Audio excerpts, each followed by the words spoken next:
I can say early on in my career, maybe a year in, I was moonlighting, working one job, doing my nighttime, trying to build up a construction business.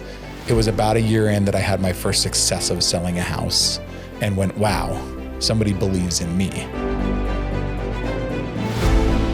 Welcome back to the Success Unleashed show. We got another special guest today. And as you guys know, I like to interview real people who have been through it all, because the truth is you're going through it right now. Now, our next guest, I'll introduce his name here in a second, but he's been in business since 2011, right? But here's the cool part about his business is he's built a business around his lifestyle, and you hear his background and what his passion is and what he truly enjoys doing. And this business that he created is a home building business, a custom home building business. In fact, he averages about $4 million a year in revenue. Happily married, 3 kids, 2 twins, and then he's got a dog. What was the name of the dog? Tommy, the Australian, Austrian, the Swiss mountain dog. Swiss mountain dog. So we got the Swiss mountain dog. He was born and raised in Salt Lake City. Again, lives here with his family, does all things outdoors. Without further delay, my good friend, Adam Breen. Man, thank you so much for having me here. I'm stoked to be here. Yeah, this is the best part. So we've already been talking for like 20 minutes about all things and everything. I do try and keep things focused, even though my brain sometimes gets a little sideways. But more than anything, I want to hear your story, and I want you to share your story with the audience. Because for me, it's like sometimes we think that we have to fit into a certain mold to be a contractor or to be successful in life or whatever the thing is. And the truth is there's no like straight path to it, right? Right. So how did you get started in the construction industry? Man, you'll get raw out of me. That's good. You know, right? How I got started in construction, I was literally just working in construction, put myself through college. I was in college to become a exercise and sport scientist, go into the athletic training world. Was back and forth through physical therapy, and I hated being in the office. It killed me. I found myself unmotivated, trying to motivate individuals that had fallen and just wanted to be done. And I found my path feeling like I was the same way. I was fallen and ready to be done. I had realized in construction, it allowed me to be outdoors. It allowed me to be in the office, out of the office, balance both ends of life, have success, putting on a t-shirt, literally showing up in jeans and not feeling like I had to be stuffy in a suit, and said, this is the right path for me, and took off from there. Now, when you got started, right, you were working because you needed to work in there, right? It was paying your way through college. At what point do you think the light bulb went on and was like, you were like, you know what? Like, not only do I believe I can have success in this industry, but I believe I could be an owner in this industry? Yeah, that's a really good question. Honestly, I don't know if the light bulb's turned off. I think that the light bulb is still there. You're always going to question the decisions you're making. That's part of the excitement of running your own business, kind of not knowing, but having that challenge you got to overcome. I can say early on in my career, maybe a year in, I was moonlighting, working one job, doing my nighttime, trying to build up a construction business. It was about a year in that I had my first success of selling a house and went, wow, somebody believes in me. It wasn't that I had believed in myself yet. Somebody believed in me and bought my product. And at that point in time, it was probably the first light bulb that said, I can do this full time. But even today, I'm still going, can I meet every bill? Can I charge through this? And it's just let's call it a level up. The next step in life, you make a little more, you spend a little more, you level up your life a little bit more. Still, I have stressful days. Yeah, that's really powerful, because I think that, I've talked a lot about mental health. In fact, there's some days that like I'll visit with a client and we don't talk anything about their business, about their financial well-being, about anything other than their mental health. Yeah. Right. And they just struggle. In fact, there's one client that I have right now, he will remain nameless, but we started a challenge 3 days ago. Yeah. Right. There's no confidentiality here. But we started a challenge 5 days ago. And the challenge was at 8:00 every night, we're going to text each other 5 things that we're grateful for. Because he was struggling so much with this idea of self-worth, if he was actually going to make it or not. Like, same thing that you just talked about, mental health. How important do you believe mental health is to having success in business? I mean, how important it's got to be a top 3 of importance. At the end of the day, I constantly tout balance. I tell all my employees, people I work with, like, if you don't have a balanced life, you're not going to enjoy any job you're in. So mental health is key to understanding, maybe where your comfort level is, your success level is. I constantly say, listen, I have not created all the success in the world. I'm still chasing whatever that success is. I'm one of those guys of like, what's over the next mountain peak, right? I'm never going to find the end of the trail. But success truly becomes when you find yourself comfortable in your own environment, comfortable with who you are, comfortable with the life you've created. And I find myself constantly saying, regardless of, i.e. the government big brother watching over my shoulder, I have a life that I love. And so whether they allow me or let me live part of that life, the business that I've created allows me to live part of that life, religious background lives part of that life, whatever it is, if I'm happy, then I'm successful. And that's all in mental health. The more you start to figure out what that really means, the more you start to go, okay, I've got balance in my life. There's a key that I had earlier this year. I set a goal of finding the ability to not be forced to have to go to any meeting. Any meeting that I had on my calendar, I could say within 30 minutes I would go, I can't make it today, guys, sorry. Whether it's I just didn't want to go, I didn't want to deal with the repercussions of what might be at the meeting, I didn't want to deal with the stress of the meeting. And I found myself, as I started to enact that goal, going, I have the choice, the ability to be at absolutely any meeting I want. I just have to pay for the repercussions of not showing up to it. I don't have to be at any meeting. How often do we hear like, I have to be at this meeting? I don't have to show up to anything. And was it really creating a successful business that allowed me to get there? Absolutely not. It was just figuring out that choice in my mind was saying, I don't have to be there. I'm gonna have to deal with some of those decisions, but I don't have to be there. And talk about like mental health of like this release of feeling much better about life. Going, I choose to be there. I want to be there. Wow. I want to go back to something that you said. You said like happiness is the goal, right? Yeah. Like, why do we struggle so much to understand that is what we're actually after? We're not after, call it physical things like a house and a car and an airplane, whatever. We're not after, dollars in the bank account. We're actually after happiness. Like, what does that actually mean? Yeah. Really good question, because what is like, define your happiness. Cause let's be honest, like, a cooler, bigger home does create some happiness. A nicer car does create some happiness. A cool vacation creates some happiness. Like you can't get behind this like, oh, money can't buy happiness. In certain ways, it absolutely can. The problem is we always have this goal of like, we need more, because once we hit that level, we got to get over to the next hill, climb over the next mountain, get up to that next level. And at some point, you do realize that the more happiness you bought, i.e. purchased, the more struggle you have to maintain, right? And the more things you have to take care of. I often take this back to my favorite trip as a kid was going to Lake Powell. There was nothing better than going to Lake Powell with your family. It was just all out a week of fun, party on a houseboat, hang out in the water, no responsibility, no time. Like everything was washed away, right? That was like the best trip ever. As an adult, it's one of the most difficult trips ever. Why? Because you have to put it all together. It's like the minute you put that responsibility into it of now I've got to create that environment. So now you're starting to say, well, now money doesn't buy happiness. Because now as an adult, maybe I buy the houseboat, the ski boat, the jet skis, the e-foils, all these toys. And now I'm stressed. I'm not happy. Right? So like just weigh it back to being a kid. Happiness is when you can just really, truly go without the stress of it all. So I think that's where you have to moderate. Does money buy happiness? Well, in certain ways, it can create the opportunity, but also it can sink you too. That's pretty powerful. Let's go back to you and your journey in the construction space. You sold your first house a year in. You're like, hey, I can do this thing. Somebody believes in me. Mm-hmm. How long do you think it took for you to truly accept the fact that you were successful in the contracting space? Yeah. As a builder? I will say, if I'm venturing back days, I probably spent the first 3 years of my venture on my own business, creating my own logo, and I've got my own business. Let's go.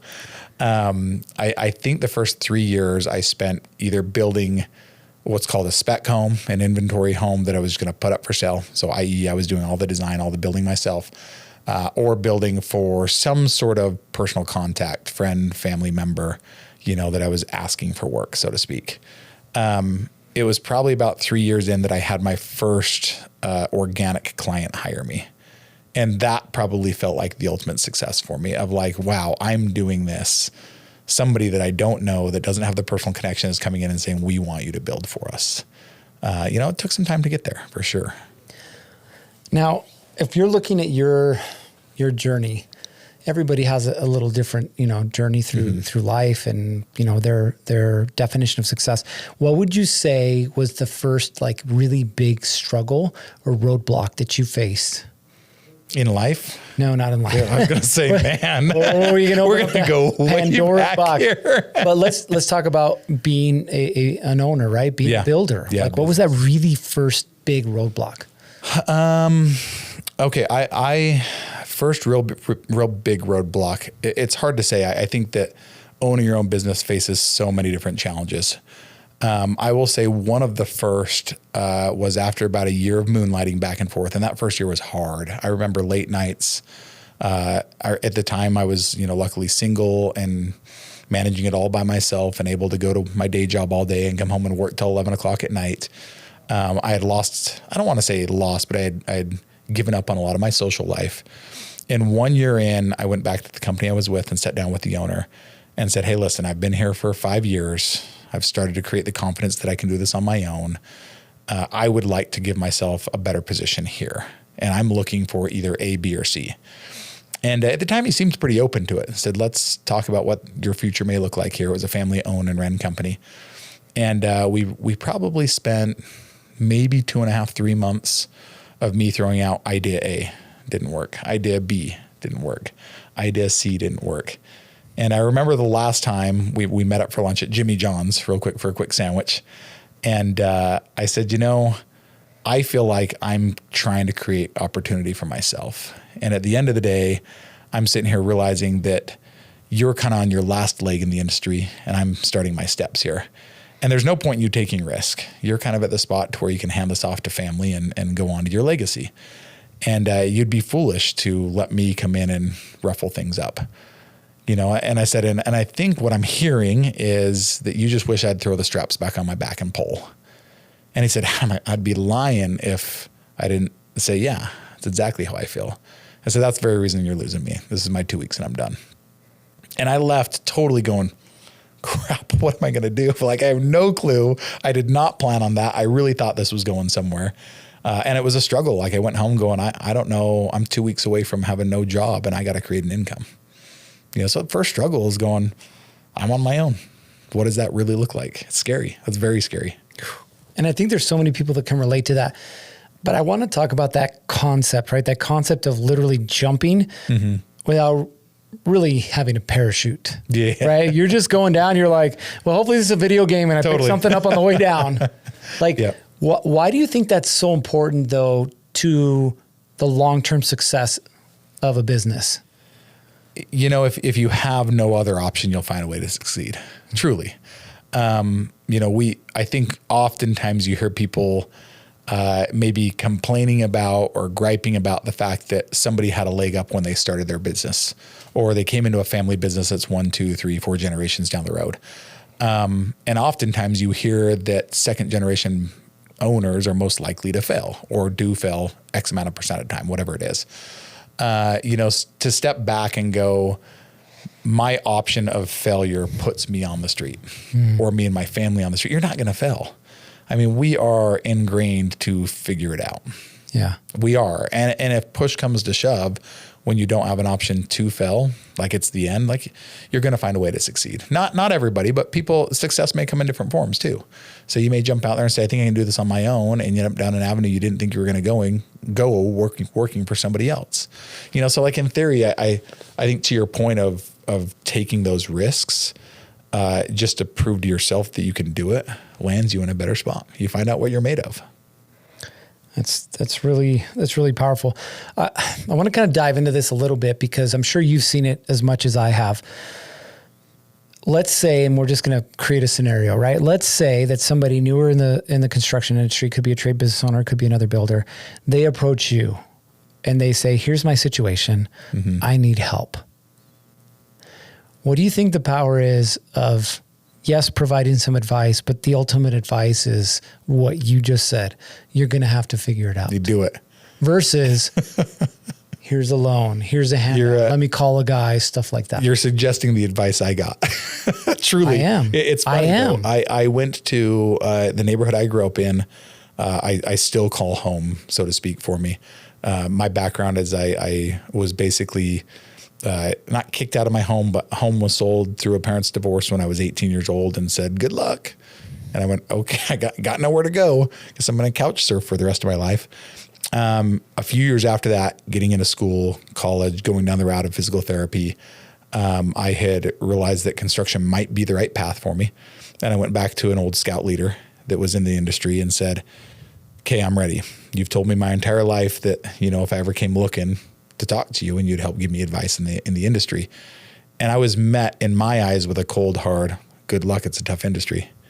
And man, I took such offense to that. Mm-hmm. I mean, I can honestly say even to today, I was like, man, what a jerk.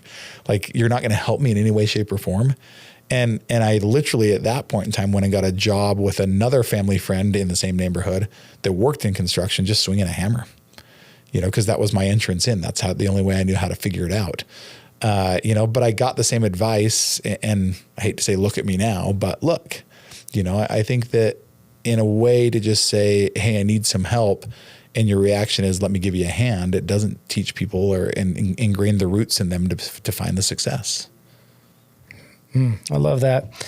It's really interesting, right? Like, and you and I have had a lot of conversations with a lot of different business owners over the years. I find it really interesting, the people who are expecting you to find a solution to their problem versus them finding the solution. Yeah. What do you think the problem with that type of mentality is? I mean, isn't that the problem with I'm going to generalize here, but isn't that the problem with modern day society, right? Like, truly, I look at political stances right now. I look at organized religion, and I've always said, like, listen, in politics, organized religion, large businesses, it's always going to be their goal to like cast this net to catch the most fish they can. So if they take the people that are following them, so to speak, and they make the decisions that they believe are best for 80% of their people, that's as good as they're going to get. It doesn't fit the other 20% of the mold that fits for us. And yet, society, we've kind of been taught to just be lemmings, just do it because we're supposed to. Whether it's a religious or a political viewpoint, we're kind of taught to just follow. Not saying there's anything wrong with that, because in a sense, our society is made up of so many different individuals that's what makes us go around. And I appreciate the different viewpoints, but from my standpoint, I've always been that 20%. I've always been that outlier that goes, this just does not fit my mold. Never has, never will. I've gotten comfortable with that. It took me a few years, but I think that in theory becomes our problem. If we're always just following somebody else's path, there's no innovation. There's no growth. Yeah. It's really a hard thing, right? Like, my kids are now 23 to 18, right? So they're like in the thick of it. Yeah. And so it's really interesting to try and like have conversations with them, because they're trying to like figure it out. Okay, which path am I taking? Am I taking the path of like the handout, like just be a lemming, right? Or am I taking the path of like, no, this is what I truly feel it should be? And my 18-year-old is the one that's really struggling with it right now, trying to figure out what life is supposed to be. Yeah. And it's funny because he's like, Dad, I need a job. I'm like, cool, go get a job. Like, what do you want me to do about it? Yep. Well, ask your friends. I was like, no. Right. Go get a job, right?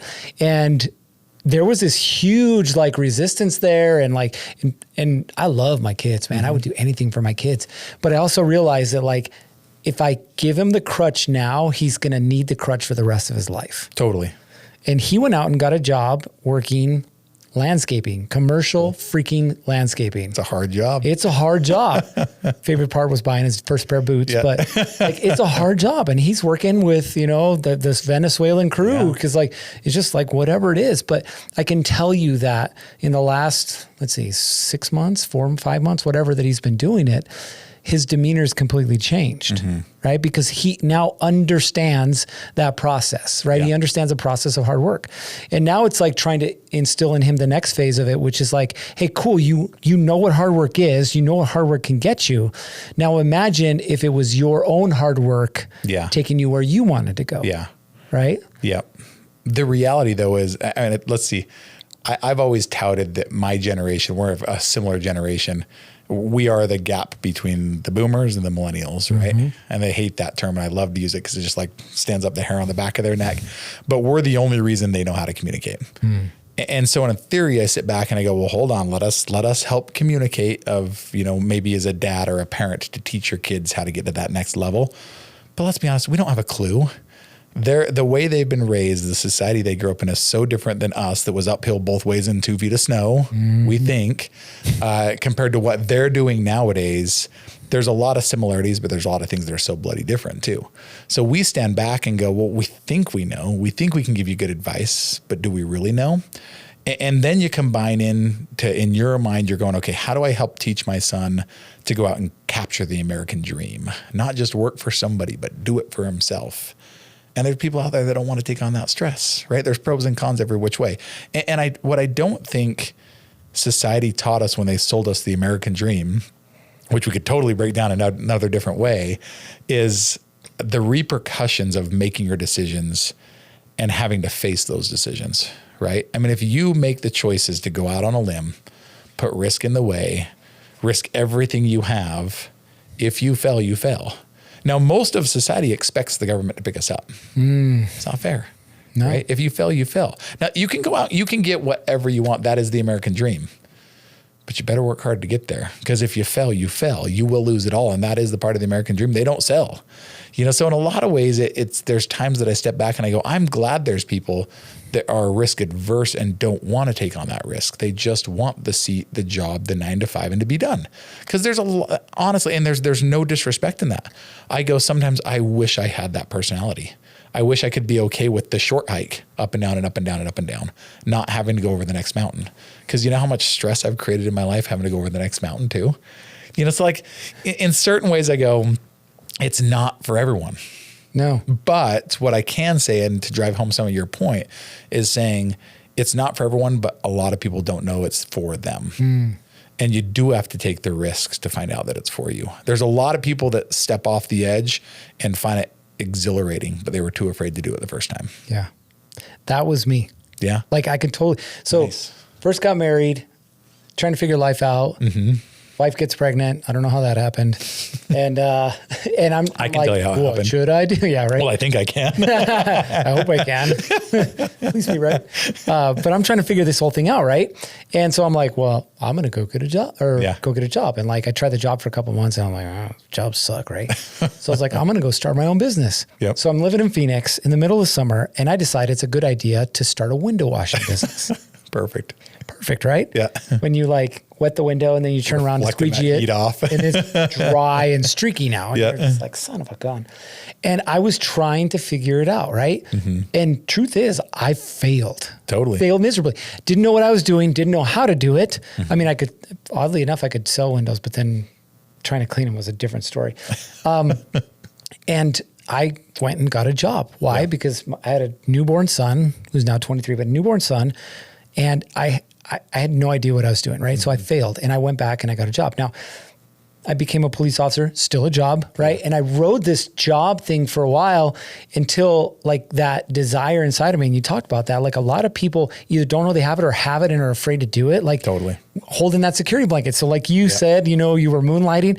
I was literally working, I had started a landscaping company. So I was working 6 a.m. to noon for doing my landscaping gig. And then the 3 S's, I would shit, shower, shave, and then I would go do police work from 2 to midnight. Totally. Right? Yep. And I was like, this is cool, until like 2 months in, and I was like, this really sucks, right? Right. Like hours in the day, now I got a family, Totally. everything. So I had that for about 3 or 4 years and then sold it. But the real big shift was like when I retired and said, there's nothing else. There's no safety net. There's no like, you're either going to do this or you're not, right? And jumping in. And I think that there's more people, exactly like you said, there's more people that just need to take the jump. Yeah. And it's not the blind jump of like, oh, let's see what happens. Totally. Like with a freaking plan. Yeah. Right? Because I know I didn't have a plan the first time. No clue what I was doing. Second time I did, and actually when I sold the business, it was the down payment for our new house. So that worked out pretty nice, right? But like I had no clue what I was doing the first time. And I thought everything in business had to run through and around me. Totally.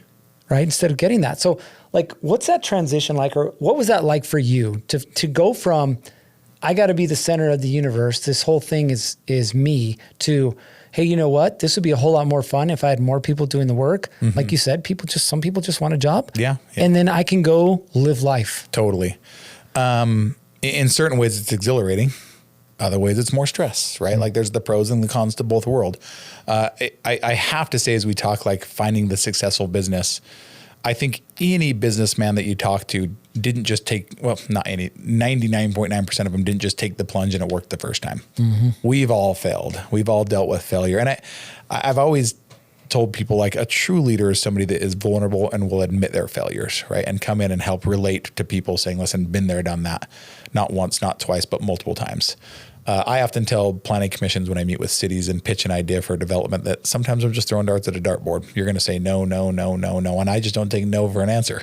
So like the concept of failure is important. Once you start to get to the position of saying, I can provide for other people, family, employees, whatever it is, it's another layer of stress and another layer of battle and another layer of fight, but also a huge layer of relief and your ability to live your life more the way you want to live life, So I think that, going and talking different personalities and different people, big business is not for everybody. Medium business isn't, small business isn't, individual business isn't, sole ownership isn't. It's whatever fits your path. And I've said for years, I kind of love the size of business that I have now. I kind of love it because I don't have too much stress, that I can still have a personal touch with every employee I have. Some people don't want that. Some people don't want to deal with an employee, period. Some people don't know whether they want it or not, right? The relief I've had of bringing those people on has allowed more balance in my life, more time to spend with my family, more personal time to spend on my own. It's allowed me to build up people in my business around me and have other employees that I respect. Honestly, they're co-employees, they're team members. It's not me and everybody below me. They bring good ideas to the table. They problem resolve with things that I would do totally different.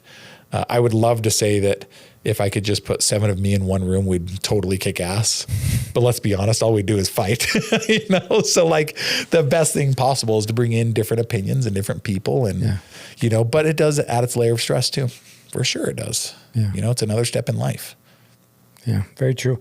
Now, I want you to think in your journey over the last 15 or so years and think about the guy out there that's actually in it right now.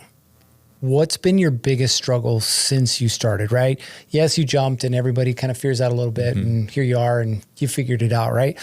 But at some point between then and now, you've had the career defining moment or the business deciding moment. What was that for you? For me, it was realizing the story I often use to describe this is when you're an artist, suddenly that becoming your job oftentimes leads to your downfall. Take the best guitarist in the world, suddenly put him in a band, playing live shows every night, and you think that that's like, okay, they found success. And what oftentimes happening? They end up in drugs. They end up with a broken family, different girls, on the road, and oftentimes don't live a full life, end their life early. For me, I think what it really came down to of like success is saying, I found what my passion was, what my art was. I turned it into a career, and I had the hardest time trying to figure out how to not wear all the different hats, right? Because I was a sole business owner and I had to put on my accounting hat and my estimating hat and my sales hat and my artist hat and my project management hat and my negotiation hat. And then like suddenly I tell clients, like, I'm your marriage counselor, I'm your therapist, I'm your builder, I'm all the above. And wearing those hats was just this huge pressure. So I think that's what you're saying when people are in the thick of it. That's what they're doing. They're saying, man, I've got too many different hats. I'm being pulled too many different directions. And that's where I started to grow my team, is to say, now how can I put this person in this seat, this person in this seat, and take what my passion was and live and enjoy my passion. And I'm still not fully there. I'm getting closer and closer every day. But I know what I'm good at and I know what my passion is. And for me to be able to do that and not have the weight of the roadie and the band and the crew and everybody else behind me, that pressure that ends me going, I hate this. and I'll do anything to escape it, but allow me to just flourish on my passion and do what I do. That's where I find the success. Would you say that one of the biggest struggles that business owners face is that transition from it's all about me to now learning how to not just hire and train a team, but like let go? Yeah, totally. Right. And most of us business owners are control freaks, we think we know our vision, and maybe we don't think. We're expected to know what our vision is. We're told when you build a business, have a mission statement, have a vision, set a 1, 2, 5, 10-year plan. Right? Do we really know all that? Like, no, come on, bro. Like, let's be honest, right? We're figuring it out as we go. We think we know our numbers. We put down these spreadsheets and we put them together. We think we know them really well. We think we know the best sales tactics. We think we know how to manage jobs and subcontractors and contracts and legalities. We have no freaking clue, So I think the reality is when you start to let other people take that over from you and you realize that you have team members that excel in those areas, you go, whoa, okay, I'll pay for that all day long. And this is not the godlike complex when you say, okay, I now have an admin assistant to send emails, open mail. You just realize that doesn't work for you. You're either too ADD or too unfocused, or really it's not the best use of your time, and it's not below you. You're just not that good at it, and I know I'm not that. Don't let me deal with the day-to-day subcontractors on the job site. I'm not good at it. I'll cause us a problem all day long. Put somebody out there that's good at it. And I've learned that. I used to be good at it. I'm not anymore. Yeah. It's interesting what I'm discovering now as we continue to grow is the things that I actually thought that I was good at, I actually wasn't good at, right? Because as a business owner at the beginning, you're the wandering generalist. Yeah. Like you have to be halfway decent at everything or you won't survive. Totally. Right? But then as you start to grow, you get to the point where you hit capacity. As you said, you're wearing all these hats, right? So you're like, okay, well, I know I got to take care of or get rid of some of these hats, but how do I get rid of those hats, right? Totally. And there's that hesitation of what do I do and how do I do it? Mm-hmm. And then you hire somebody and then you're like, okay, here, right? And you try and unload it and then they're like, but this is a jumbled mess. I don't know what you want me to do with this. Exactly. And then you get in this weird power struggle where you're like, oh, well, let me just do it because it's easier for me because I've been doing it for 5, 10, 15 years. Too hard for me to teach you. Yeah. Well, why did you hire me then? If you're just going to do it yourself. And oddly enough, full transparency, I'm going through this right now with my office manager. Mm-hmm. First office manager I've ever had. Yeah. But here we are in this point where I'm struggling to let go of the very things that I should let go of, like recording or scheduling this podcast, mm-hmm. right? It's so funny. You guys don't know this. Like I like to schedule things in bunches because it makes my life easier. And so that concept I understand. But what makes it difficult is now I have to schedule with the producer, now I have to schedule with the guest and my schedule, and all these things have to be organized. And I was going through this a couple of weeks ago with my office manager and she's like, "Hey, dummy." She didn't say dummy, but basically what it was. Oh, she meant it. She's like, "Hey, I can do this." And I was like, "Oh." So I gave her the information. An hour later, it was all scheduled. And I was like, you could do it. Better, the way better. Absolutely. Right? Yep. And so now I find myself like in this weird area where I'm like, okay, so how valuable am I to the company? You know what I mean? So like, it's really interesting. But for you, like you've grown your team to a certain point right now, right? Mm-hmm. But you're not really where you want to be. Right. What do you think the next evolution is for an owner that's, okay, I built out a team, I have a successful business, quote unquote successful, mm-hmm. right? It provides for the lifestyle that I want. Yep. What do you think the next step is in the evolution of business? Yeah. I mean, we often describe this as working in the business and on the business, mm-hmm. right? I know what my job is for my company, and I have a job still in my company. That's day to day. That can be very hard when you want to move out of and work on the business and grow it.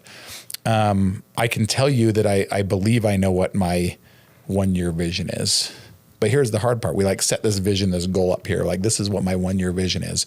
And then to be able to chase that, you realize that you have all these different tasks that affect having to get there, right? So if I set whether it's a revenue goal or a hiring goal or whatever that might be, a bonus program goal, in order to get that, I've got to increase sales. In order to increase sales, I've got to increase marketing. In order to increase marketing, right? I've got to have a system in place that can take those leads in as they come in. So you kind of have to move this whole ship at the same time. Mm. And that's where I can say, well, I know what my next goal or achievement is, what my next step is. but you can't just focus on that one step. And this is where running your business is very hard, is you go, in order to do that, I kind of have to move everything forward. I've often found myself in times that we've lost an employee or taken on a new task, and I have to go back and put that hat on. I can still pull it out, dust it off, and put it on. And guess what? I'm damn good at it. That's why I have my own business. Can other people do it better? Absolutely. But when I really need to nail down and get it done because I don't have any other option for failure, I get it done still to this day. And I've been in business long enough and had enough success. I shouldn't feel like I have to, but guess what we do? Like that's part of owning a business. So I think for me, I know my next goals, my next steps, but in order to get there, I've got to move forward the entire business. You don't just move one piece at a time. You're not playing chess. You're moving a cruise ship. So it's hard. That is the stress, the day-to-day focus that you go, I'm working on the business. I'm setting my goals and how do I move those heights versus, okay, here are my tasks for my job today. And you got to balance them in order to be able to take off and go fishing during lunch. But that's the advantage, right? Yeah. So true. Let me ask you, and you brought it up, and I don't even think we ever really got to this point, but you brought up this idea of how do you move the ship forward, right? The entire business forward. And it's not just an idea of like, hey, this is where I want to go, but all the pieces that are involved in getting there. So how important would you say tracking your, for lack of a better term, your KPIs, your numbers, right? Yep. Your leads, your estimates, your sales, right? Yep. Your average job amount, all these numbers that are important to the growth of the business. How important is it to start to do that now versus wait until later? Yeah, that's what we'd call like revisiting the second mountain, right? You've had some success in a business. You find what you define as your success. And then at some point you kind of hit a stagnant point and you go, man, I've got to redefine or readjust what I think my original goals, values, mission statements, processes, and procedures, all the above were. Whether it's because I've changed, I've shifted direction in business, and all these things I didn't know because I was just moving the ship along. And all of a sudden I'm looking back and there's parts that have fallen off all over the place. The KPIs become so important to you when you realize it's not just you alone on this ship. Like you've got a whole group of people, a system, a process, a ship behind you. Because you can't make educated decisions when suddenly you're not wearing every single hat and you don't know. Because quite frankly, you relinquish control. So suddenly you give the ability for an office admin to start scheduling for you. And now you don't even know who to contact to schedule somebody to come in on a podcast. If you don't have those KPIs in the area of saying, okay, now I know where to go find that name because I lost my admin assistant, I'm kind of screwed. I'm helpless without my employees. So really what you're looking for is the statistical way to track how to grow your business. And if you don't know, you don't know. So you have to. I may go back to, your early on example of you started a window washing business. Why did it fail? You didn't know what you didn't know. Exactly. Right? And then you learned, and then the landscaping business came on and you knew enough to create some success and sell it. Mm-hmm. But I'll bet you if I were to ask, you'd say, yeah, if I would have kept on the path for another 20 years, I probably wouldn't have. Either I would have had to climb that second mountain and change what I was doing, or I would have lost it. Yeah. And I went through that during COVID of like, holy cow, I knew mortgage crisis. I lived through that time. And then COVID came around and we all went, well, put on the brakes.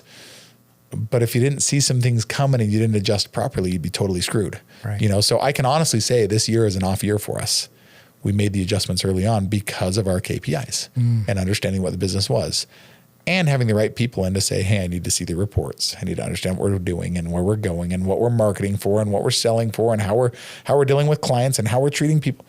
It's all the above, So yeah, when you relinquish the control, you've got to understand what's still going on in your business for sure. And you have to find a way to track them. Now you brought up something there at the end that I want to kind of touch on. You said making decisions that are based on data, data-based decisions. And I think there's a struggle, and obviously I struggled with it when I was younger, but making decisions based on the feelings that you have for that day, that week, that month, or for that individual, or making data-driven decisions. Like at what point in your growth as a business owner did you make that transition? This is my fun saying to say, my business coach, really my therapist, always says, man, Adam, you are great with decisions up here. You've got this so figured out. In fact, you've got this and this, your mind and your gut figured out that you can usually align those so well. You have the data in the world. Like I can find a way to draw correlation and data and make great decisions. That's been most of my life. Where am I really doing soul searching right now? How to figure out how to decide here. So I think you can't let go of your true heartful feeling, what your soul tells you. You can't let go of that. That's in theory the artist behind you that allowed you to start this business and allows you to love what you're doing. So you have to keep that passion behind it, but you still have to back it up with data. And at some point, if you're not tracking that data, you're not making the right decisions. So when I was able to start shifting into creating the right data, it was getting out of my own way and bringing the right team on to start to build the right positions. It was analyzing the data unbiasedly and unemotionally, that suddenly when I was spending on my own credit card, it's my money, it's my company money. And yet I went, I shouldn't do that. My accountant's going to get mad at me. I suddenly was being held accountable for my own data. And then I was able to understand my own data. So yeah, it is putting the right accountability, the right people, the right positions in, and the right processes to then start to say, I have the data now, but you don't understand it till you get there. Because early on, you're just chasing this, what you said earlier, boots on the ground. I mean, I built this sucker up from nothing, and I knew how to do it. I was the one doing every part of it. We often find ourselves saying, it's all up here. I have it in my head. Oh, I know my numbers. It's up here. Do you really know it till you start putting it down? Even when you start putting it down, if you're doing it yourself, you're going to have some biasm behind what you're trying to understand. You relinquish that to somebody else and they control it and they come back to you and say, here's the real data. You're going, oh crap, now I'm accountable to my own data. So I think that's where you start to shift from, necessarily just making all the decisions on your own passion versus understanding your metrics. Yeah. I love that answer. Great answer. Now, I want you to think of the contractor, whether it's a trade business owner or a builder, remodeler. Right now, they're listening to this, they're watching this, they're in the thick of it. They're in the thick of I'm still wearing all the hats, but I'm trying to transition. They're in the thick of I've been, using my feelings to guide everything. Now I need to go to facts and data and everything. What would your advice be to them? Let's start off with I got you, brother. I got it. I hear you. I understand it. I think that's important to know. Those of us that sit, behind a microphone in a nice warm office, we think we have it all figured out. We may even appear to have it all figured out. We're all still figuring that out. It doesn't matter how big of a ship we're running. We're still trying to figure out where our errors are, where our lack of efficiencies are. There's so many ways to do it. Just like, and let's say some of those have not hired their first employee. We all go, we got to make the money first, then we hire an employee. And the right business guy says, no, just hire him. You'll figure out how to make that money back. It's the same venture. You kind of just jump with no parachute, right? There's a lot of ways out there to track metrics in the form of technology, AI-driven apps that are so simple. Find one. If at the very least, find a way to take a step beyond where you're doing it now, and it's going to open up your eyes a little bit more. Usually if you can get a taste for some sort of accounting software, construction management software, putting numbers, let's be honest, putting it down on an Excel spreadsheet, if you get a taste for it, you're going to go, man, why wasn't I doing this before? And I can honestly say every time I've ventured into, more commitment, financial commitment to a software, long-term commitment to some sort of a coaching software or coaching team, the more I've gone, why wasn't I doing this earlier? Very, very, very rare do you hear somebody that's found more and more monetized success in a business have them say, that was a stupid move, don't ever do it. It teaches you something. So if I'm giving any advice, wherever you're at now, find a way to take the next step. If it's nothing, you're literally just going out and getting work and getting a check, find a way to put it down on paper. Find a way to put it in an Excel's program. Find a way to put it on some sort of software. So just take the step. And I think usually once you taste, that sweet drink, you're going to move on to the next one and the next one and the next one and find a natural growth. Yeah. Great advice. Okay, we're going to wrap this up, and I always like to ask the question. Here's build on this question. It better be good. Here's the best part, total side note, but here's the best part, is I've actually had people like I've told them beforehand that there's a question. So they go and they watch previous episodes to find out what the question is. I love it. And they're all I prepared. don't tell anybody. Okay, I will tell you, I'm fully unprepared. Okay. So you are starting over. Okay. Everything's been taken away from you except for your mindset and your skill set. You've got $1,000. Okay. What are you doing with that $1,000? Oh man, $1,000 ain't enough, brother. It's what you got, man. What are you doing with it? I think you take that $1,000 and you immediately invest it into building relationships. So whatever you got to do, take that $1,000, and I would say start off without spending any money and pinpoint 1 or 2 or 3 or 4 or 5 people that you find uber important to what you're doing, whatever that business is. Contractor, subcontractor, client, whatever it is, coach, find a way to get in front of them with that money.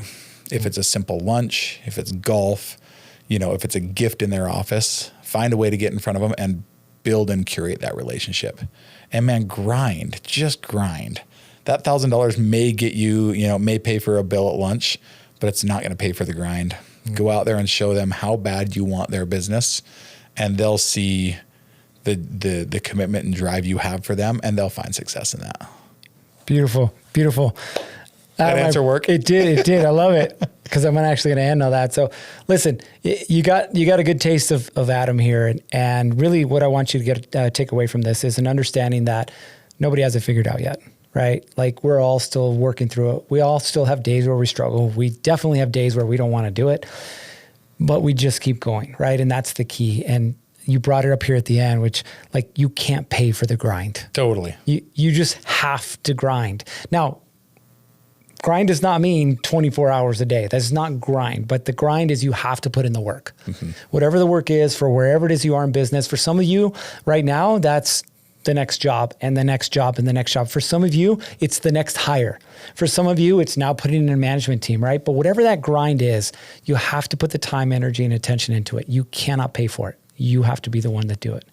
But I want you to know that whatever it is that you put your mind to, you'll succeed, right? Whether it's building custom homes, whether it's building a plumbing business, roofing business, whatever it is.